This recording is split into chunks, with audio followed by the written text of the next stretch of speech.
Apreciados hermanos, gracias por estar con nosotros estudiando este hermoso folleto, Efesios, el libro de Efesios.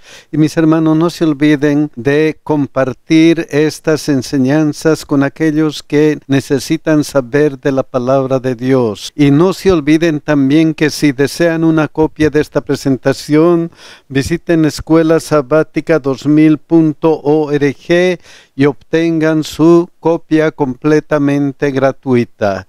Hoy día vamos a estudiar el cuerpo unificado de Cristo. Para estudiar vamos a orar, mis hermanos. Santo Dios que estás en los cielos, gracias te damos por todas las bendiciones que hemos tenido hasta ahora. Gracias, Señor, porque nos has traído aquí para estudiar tu santa palabra. Vamos a estudiar, Señor, y queremos pedirte que tu Espíritu Santo esté con nosotros. Acompáñanos y bendícenos en todas nuestras necesidades. Y sobre todo, Señor, cuida a nuestros hijos. Bendíceles en el nombre de Jesús. Amén. El cuerpo unificado de Cristo. El versículo de memoria está en Efesios 4, 11 y 12. Miren lo que dice. Y él mismo constituyó a unos apóstoles, a otros profetas, a otros evangelistas, a otros pastores y maestros, a fin de perfeccionar a los santos para la obra del ministerio, para la edificación del cuerpo de Cristo. Dios dio dones y vamos a ver durante todo el estudio de esta semana cómo y para qué Dios nos dio esos dones. Vamos a empezar con Efesios 4:1. Miren lo que dice. Yo pues preso en el Señor. Vuelve el apóstol Pablo a recordar que él estaba preso. Pero en esta ocasión aumenta algo más. Miren lo que dice. Os ruego que andéis como es digno de la vocación con que fuisteis llamado. Les ruego que caminen. Les ruego que anden de acuerdo a la vocación. Son cristianos y tienen que andar como cristianos. ¿Por qué? ¿Por qué les hace ese pedido? Miren lo que dice Efesios 5:8. Porque en otro tiempo erais tinieblas, mas ahora sois luz en el Señor. En otro tiempo estaban en tinieblas, pero ahora son luz.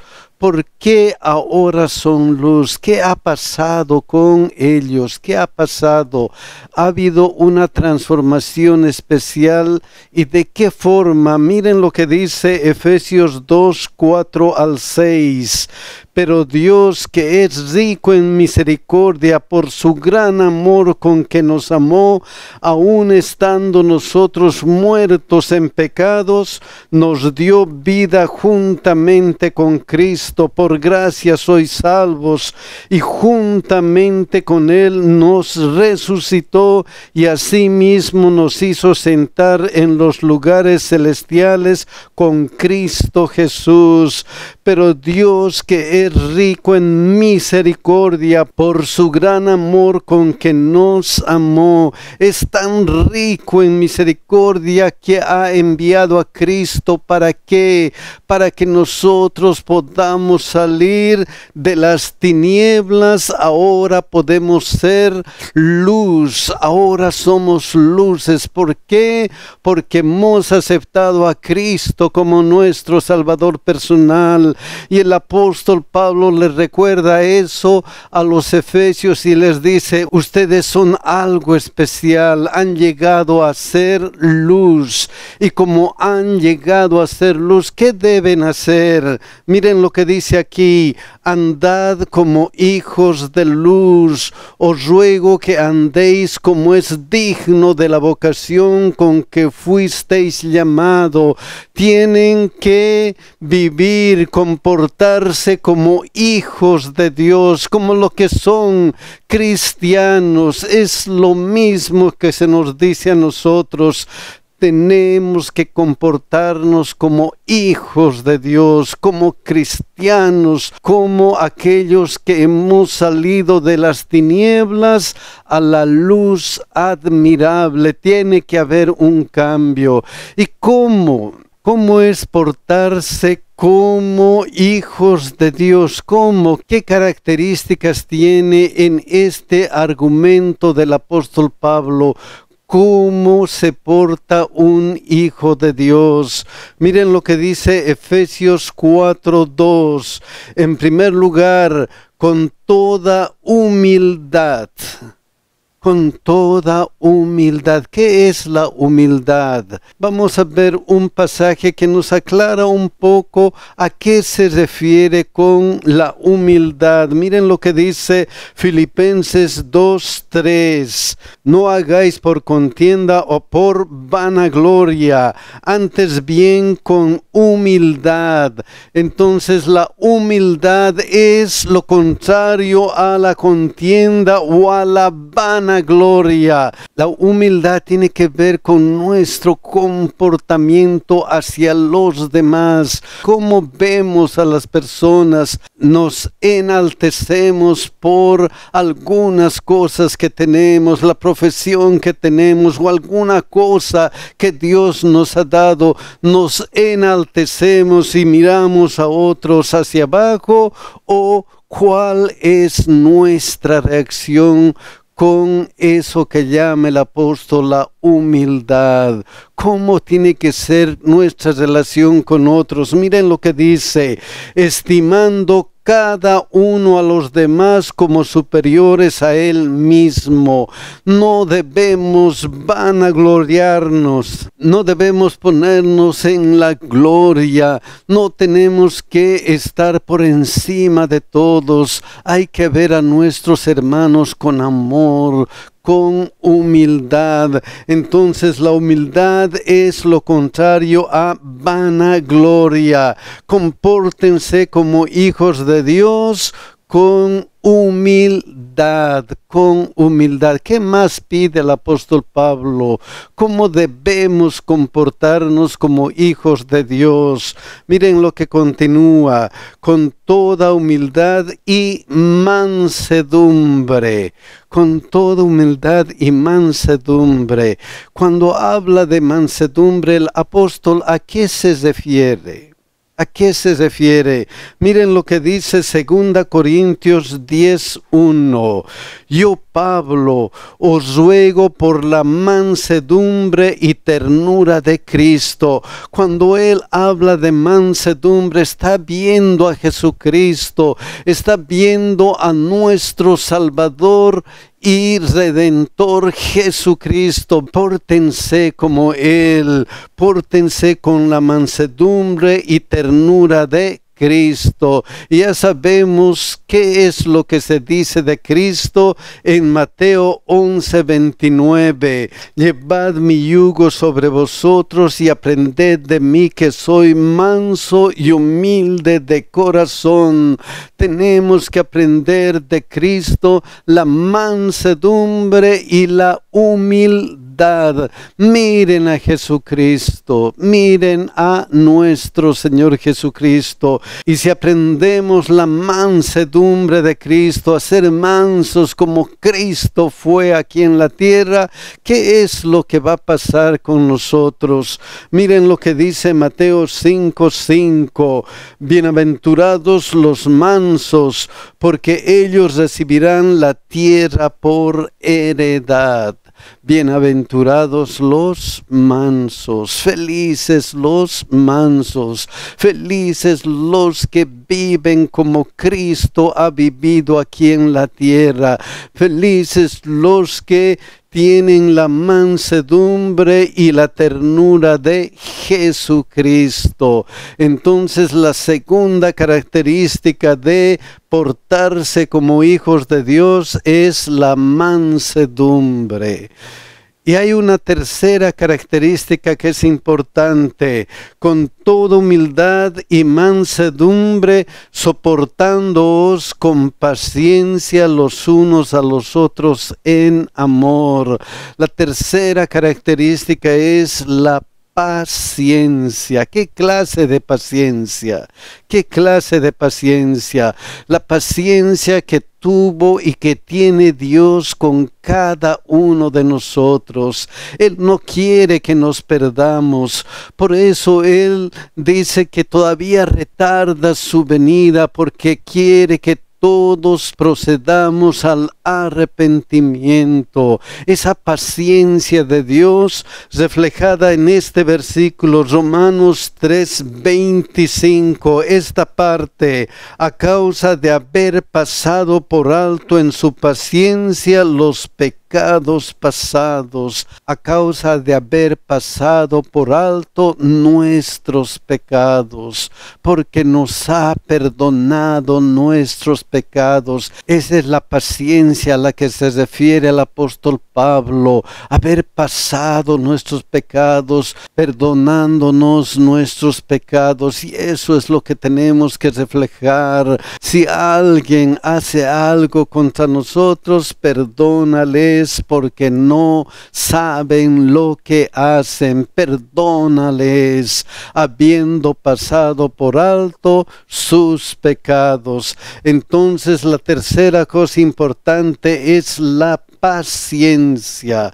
Tres cosas: la humildad, la mansedumbre y la paciencia reflejan que somos hijos de Dios. Pero todo esto refleja que somos hijos de Dios. ¿Por qué?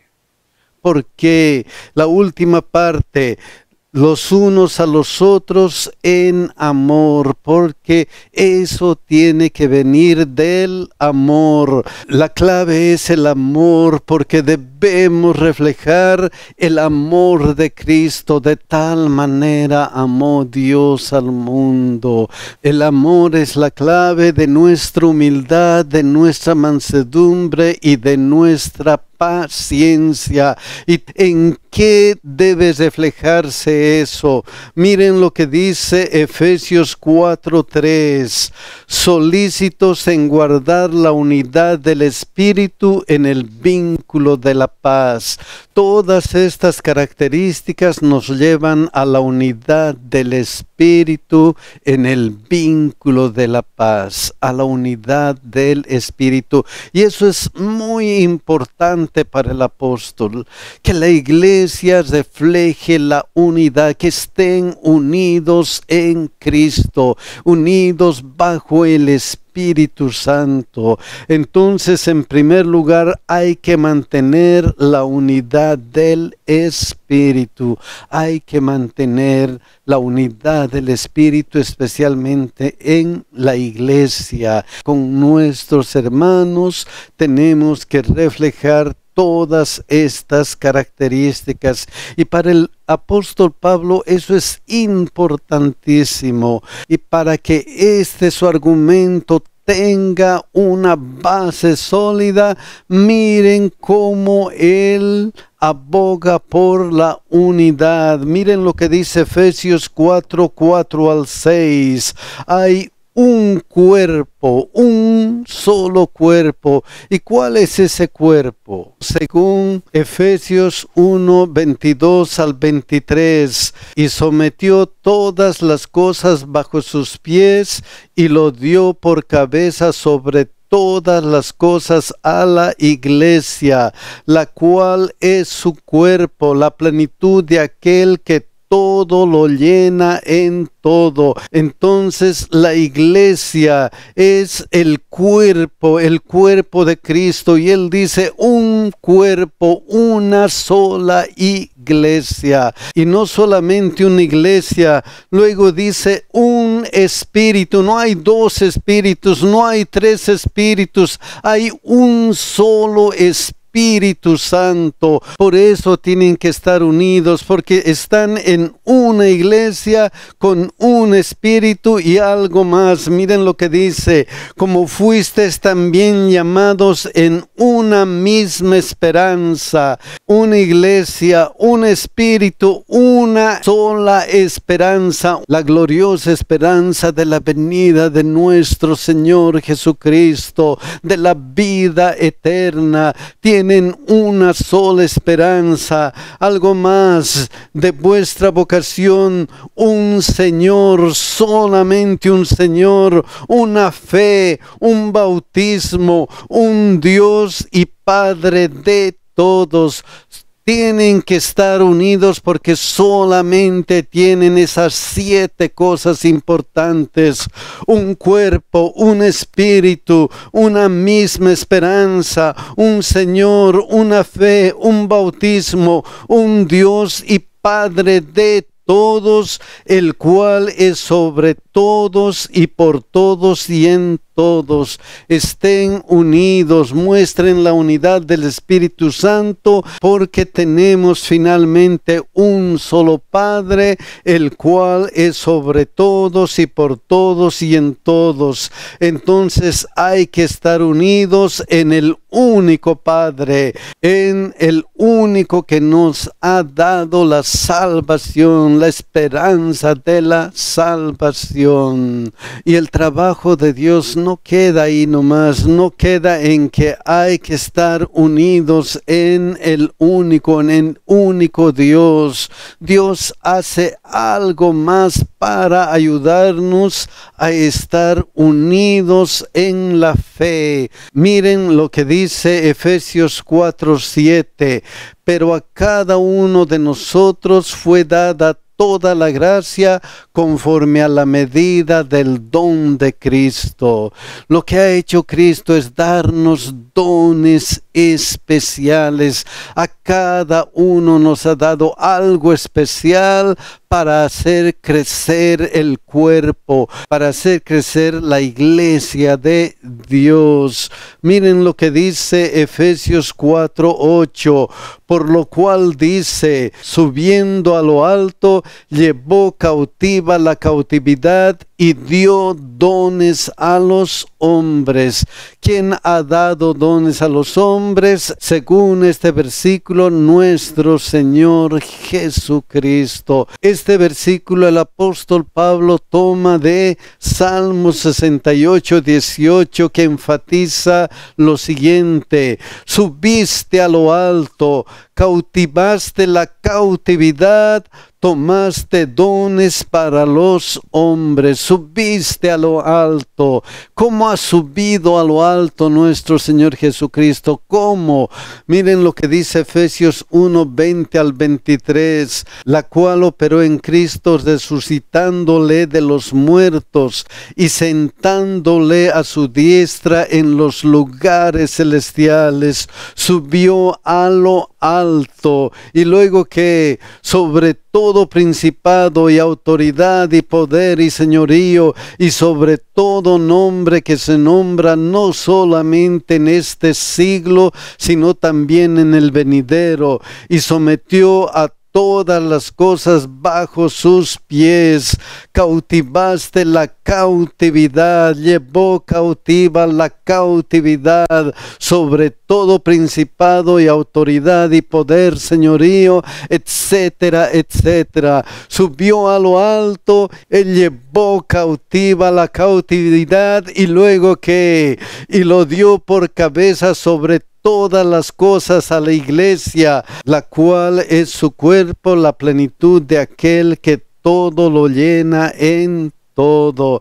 Entonces Cristo da dones a la iglesia, por lo cual dice, subiendo a lo alto, llevó cautiva la cautividad y dio dones a los hombres. Entonces el Cristo exaltado es el dador de dones, el Cristo exaltado, el Cristo que nos ha salvado y en quien tenemos algo especial especial. Efesios 1:7, en quien tenemos redención por su sangre, el perdón de pecados según las riquezas de su gracia.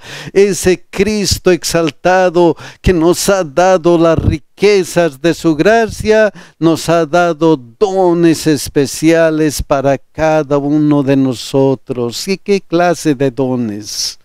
¿Qué clase de dones? Miren lo que dice Efesios 4, 11 al 12.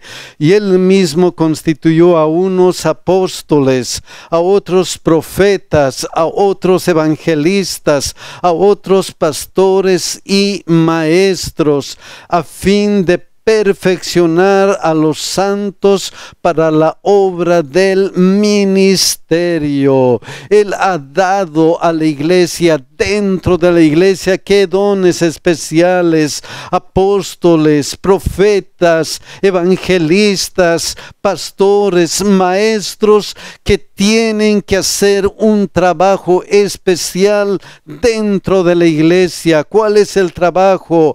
A fin de perfeccionar a los santos para la obra del ministerio, para la edificación del cuerpo de Cristo, para que el cuerpo de Cristo esté bien edificado. Entonces Cristo da dones para que todos los hermanos que se comportan como hijos de Dios, con humildad, con mansedumbre, paciencia, en amor, para que se busque la unidad del Espíritu Santo, para que todo este proceso redunde en la edificación de la iglesia, que es el cuerpo de Cristo. ¿Hasta cuándo? ¿Qué es lo que Dios quiere que ocurra en la iglesia? Miren lo que dice Efesios 4:13, hasta que todos lleguemos a la unidad de la fe, hasta que todos lleguemos a la unidad de la fe. Por eso el apóstol dijo antes: un cuerpo, una esperanza, un Señor, una sola fe, un solo Espíritu, un solo Señor, etcétera, etcétera, para que todos lleguemos a la unidad de la fe y del conocimiento del Hijo de Dios, a un varón perfecto a la medida de la estatura de la plenitud de Cristo. El apóstol Pablo, al final de su vida, él dijo: yo no pretendo haberlo alcanzado, pero una cosa hago, olvidando lo que queda atrás, prosigo a la meta, sigo hacia adelante. Debemos seguir hasta que lleguemos a la unidad de la fe y del conocimiento del Hijo de Dios, a un varón perfecto a la medida de la estatura de la plenitud de Cristo. Ahí está la meta. Poco a poco, con la ayuda de los ministerios de la iglesia, con la ayuda de nuestra comunión con Dios, poco a poco hasta llegar a la unidad de la fe. Entonces la meta es llegar a reflejar el carácter de Cristo. Esa es la meta que Dios da a su iglesia. Tienen que reflejar el carácter de Dios. Por eso le dice: compórtense como hijos de Dios, reflejen el carácter de Dios. Esa es la meta. Toda la iglesia tiene que crecer en unidad para mostrar el carácter de Cristo. Entonces los dones son para ayudarnos a crecer, para ayudarnos a llegar a esta meta, reflejar el carácter de Cristo, comportándonos como hijos de Dios, con humildad, con mansedumbre, con paciencia, en amor. Esa es la meta. ¿Y para qué? ¿Para qué Él quiere que crezcamos? ¿Para qué Él quiere que maduremos? ¿Para qué Dios quiere eso? ¿Cuál es el propósito? Miren lo que dice Efesios 4:14, para que ya no seamos niños fluctuantes, llevados por doquiera de todo viento de doctrina, por estratagema de hombres que para engañar emplean con astucia las artimañas del error. Él quiere que crezcamos, nos ha dado dones para que nosotros podamos edificarnos en la iglesia hasta alcanzar la unidad de la fe, la unidad de la esperanza, la unidad del Espíritu Santo, para que cuando alguien venga a predicar cosas extrañas de la palabra de Dios, cosas que no están conforme a la palabra de Dios, pero enseñan con artimañas del error de una forma bonita, para que no estemos arrastrados por esas enseñanzas engañosas. Él quiere que estemos firmes en el conocimiento de la Biblia y nada más que en la verdad. Por eso Efesios 4:15-16 dice, sino que siguiendo la verdad en amor. Hay que seguir esta verdad, la verdad de la Biblia, la verdad de aquel que dijo, yo soy el camino, la verdad y la vida, de nuestro Señor Jesucristo, de aquel que ha sido exaltado y nos da dones para que podamos crecer. Hay que seguir la verdad en amor.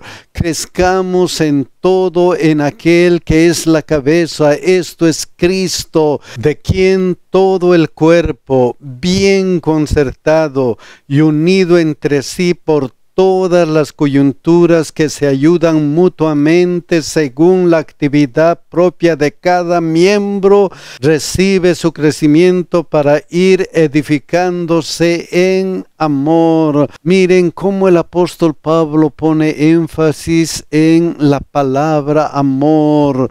Van a crecer en amor, sino que siguiendo la verdad en amor, recibiendo su crecimiento para ir edificándose en amor. Es que reflejar el amor es reflejar el carácter de nuestro Dios, porque Dios es amor. Compórtense como hijos de Dios, reflejando el amor de Dios. Oh, mis queridos hermanos, que Dios nos ayude a conservar la unidad de la iglesia, a utilizar nuestros dones para el crecimiento de nuestra iglesia. Que Dios nos ayude a madurar en la vida cristiana y a estar firmes en la verdad de Dios. Que Dios nos ayude y que Dios nos cuide, mis hermanos.